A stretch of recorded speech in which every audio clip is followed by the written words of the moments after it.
ஆனா college leave போட்டு விடிய விடிய படிக்கிற ஒரே ஆள் நீயா தான் இருப்ப. ஆமா, எக்ஸாம் இன்னும் கொஞ்ச நாள்ல வரப்போகுது. எல்லாம் ரிவிஷன் பண்ண வேண்டியதே நிறைய இருக்கு. அதுக்கு காலேஜ் லீவ் போட்டு படிப்பியா?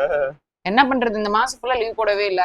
சரி. சரி, இந்த எக்ஸாம்க்காக மட்டும் ஒரு 4-5 நாள் லீவ், அவ்வளவுதான். சரி, நீ லீவ் போட்டு இங்க படிக்கிற ஸ்டூடெண்ட்ஸ் எப்படி படிப்பாங்க? நான்லாம் சிலபஸ்லாம் கம்ப்ளீட் பண்ணிட்டேன். ம். அவங்க வந்து ஃபுல்லா இப்ப ரிவிஷன்ல தான் இருக்காங்க. ஓகே ஓகே சரி. அப்படி என்ன சீரியஸா படிச்சிட்டு இருக்க? நான் அந்த பாலிட்டி தான், இந்திய அரசியலமைப்பு தான் ரிவிஷன் பண்றேன். எதுக்கு புக் அப்படி கிறுக்கி வச்சிருக்க? நிறைய வருஷத்தை அப்படியே எழுதி எழுதி எழுதி எழுதி கிறுக்கி ஃபுல்லா அப்படி ஆயிடுச்சு.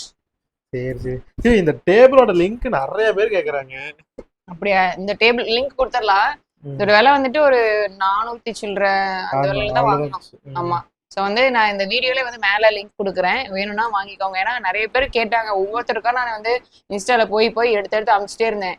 அது அமுச்சு விடுறதுக்கு பதிலா படிச்சிருந்தா வச்சு படிச்சிருக்கலாம். சரி, லீவ் போட்டுலாம் படிக்கிற, இந்த டைம் விட்டுறக்கூடாது, ஓகேவா? எங்க ஒவ்வொரு டைமும் வந்துட்டு கவுன்சிலிங் போய் போய் கிடைக்காம போகுது. அதெல்லாம் வெற்றியோடைய படிக்கட்டுக்கள், ஓகேவா? ஏறி சீக்கிரம் வெற்றியை நோக்கி வந்து சேரு. விடாமுயற்சி விஸ்வரூப வெற்றி ஜெவி. உன்னை நானும் வாழ்த்துறேன், வீடியோ பாக்குறவங்களும் வாழ்த்துவாங்க.